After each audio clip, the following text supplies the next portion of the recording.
Hello everyone. இன்னைக்கு நம்ம பார்க்க போகிறது ரொம்ப இம்பார்ட்டண்ட்டான stage in women's life but which is not often talked about, that is perimenopausal stage. அப்படின்னா என்னன்னு முதல் பார்க்கலாம். மெனோபாஸ் இஸ் சம்திங் நம்மளுக்கு பீரியட்ஸ் எண்ட் ஆகி ஒரு வருஷத்துக்கு அப்புறம் இருக்கிற பீரியடு வந்து மெனோபாஸ்ன்னு சொல்லுவோம். பெரிமெனோபாசல்ங்கிறது வந்து அதுக்கு 2லேருந்து 10 வருஷத்துக்கு முன்னாடி இருக்கிற ஸ்டேஜை பெரிமெனோபாஸ்ங்கிறோம்.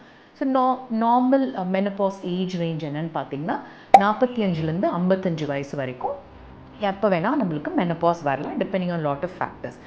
அதிலிருந்து நீங்கள் பின்னாடி எடுத்துகிட்டு இவ்வளோ வருஷத்துக்கு முன்னாடி வந்து பெரிமெனோபாசல் ஸ்டேஜ் சிலருக்கு 30ஸ்லேயே வரலாம், சிலருக்கு 40ஸில் வரலாம்.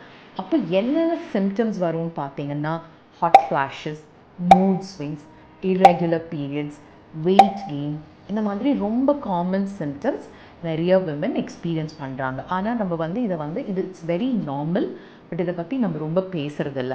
அண்ட் இது எதனால் நடக்குது, இது நம்ம வேறு என்னென்ன பாடி சிஸ்டம்ஸை இந்த ஹார்மோன் ஃப்ளக்சுவேஷனால் நடக்கும் அப்படிங்கிறத வரப்போகிற வீடியோஸில் நம்ம பார்க்கலாம்.